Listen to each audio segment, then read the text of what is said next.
welcome to Papastache 102. So today is my second guest ever, and he's awesome. His name is David Clayton, and he's got his own channel called Guitar Breakdown, your own site for that matter. Mm-hmm. Now, what's awesome is not only is he a great teacher, but he also does really cool lessons with really like full-blown pro guys like Josh Smith, Alan Hines, all these real fusion bluesy amazing guys.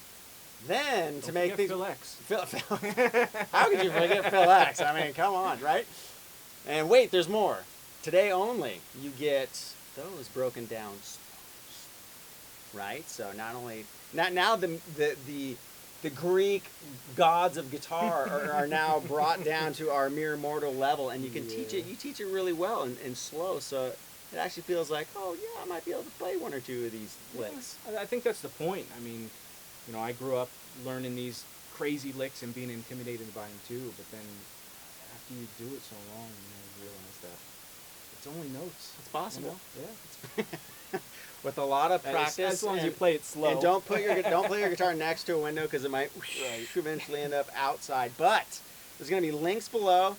Check out his YouTube channel. Like I said, I got one of his Josh Smith instructional video that he did, and it's really good.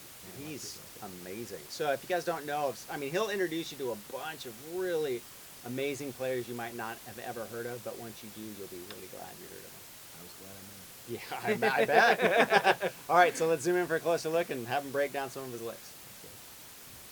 So that solo at the very beginning was something that had a few ideas from a guy named Scott Henderson, who is just a monster. He teaches at Musicians Institute, plays with Tribal Tech. He's just a monster.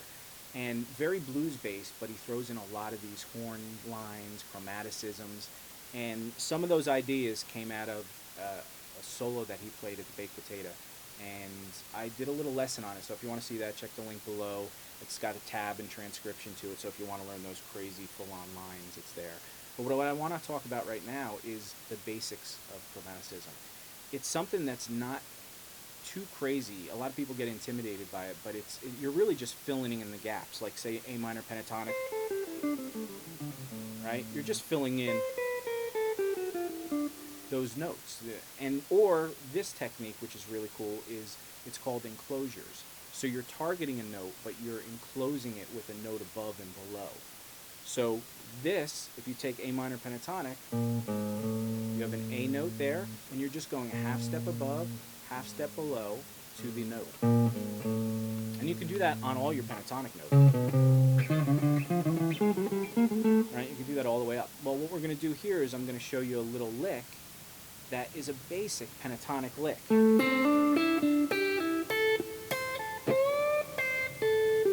Right? So you have... just going up the pentatonic scale and sequencing.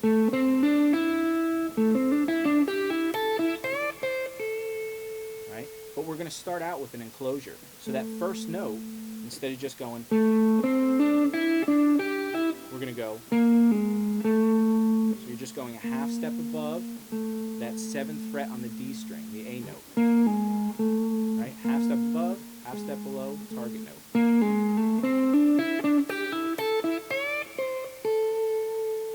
That's a lick.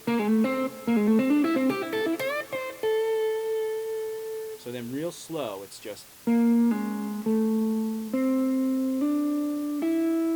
you just went up 4 notes of the pentatonic scale starting on A. And the next part is... Now you're going up 4 notes starting on the D note on the G string. Right? So you have... just pull off on the B string, and then you play that minor third, and you land on the A note. So the whole sequence is...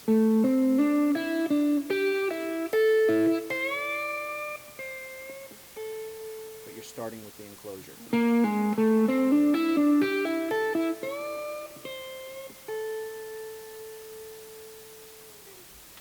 Alright, so now we'll take that same concept and just show you how you can take one idea and play a similar lick, but move it maybe from the first position to the second position. So that first lick was just the first position, right? Well, now we're going to try and move up actually to maybe the third position. So we're going to go, right? So that's just A minor pentatonic first position, sliding up to the second position, and then grabbing a note in that third position. Right? So really, really, you're just traveling through pentatonics.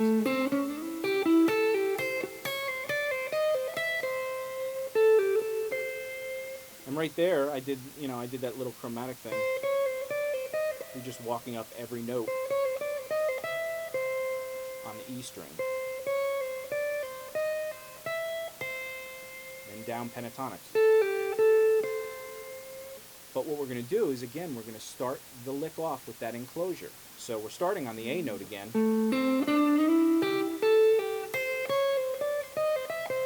But we're going to start that first note with an enclosure.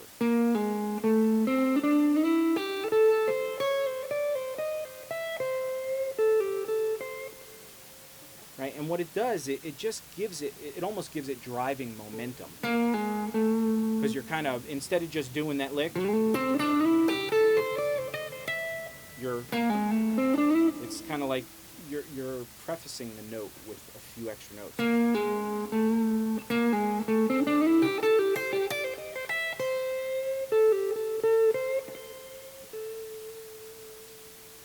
Right? So, and then you can also take that concept and do it anywhere. You don't have to start with it. Right? Maybe you want to end that last note instead of you want to target that with an enclosure. So you can have,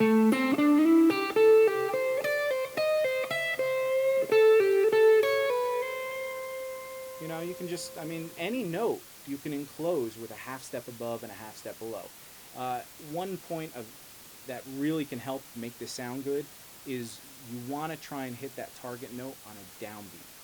Because if that makes sense, basically, like, so I'm doing 1, that's the first of the beat. So 4 E and 1 E, and so you're actually hitting the note on a really strong beat. So the same thing with when you end the note, you want to land on a 1, a 2. You don't want to really land on an upbeat because it's kind of saying, well, what's next? Yes! Way to go! So I'm chromaticizing. Cool. About being able to actually play some chromatic runs. I have a simple grasp of them, right? The major third, combining major and minor pentatonic, but this like takes it to a whole nother level. And what it also reminds me of is horn playing as well, which is so amazing when you can incorporate like a good sax line in your playing. Well, that's the thing. A lot of these guys that are playing. No, they happen all the time. Just musicians just going to their next gig. But that's the thing with the, a lot of these guys that do chromaticism in their playing, they learn from guys like Michael Brecker and Coltrane and all the horn players, because there's a difference in the way they play.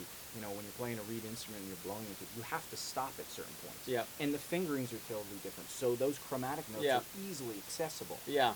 So why is everything harder on guitar? I don't know, because it's so boxy and squarey.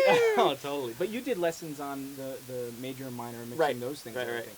And that's the same kind of concept. You're learning a little concept and then trying to incorporate it. And it's incorporating that takes a little while. But Now, you're also, for any of you that have bought my products recently, or this last one, he's amazing at tabbing stuff. Like, really, really incredible, like, pro-level tab stuff. So on his site, he's got a bunch of stuff where he's tabbed out, different licks from different people and all that stuff. So check that out too, because it's amazing. And it's like, oh, okay. Once you see like there's some, you can read it and then you see the video and it's like, oh, okay, I can do this. Maybe like 40 beats slower a minute, but 40, maybe 100. But anyways, all right. So check out his stuff down below. I'll leave some links, and then good luck with the chromaticisms. Take care, guys.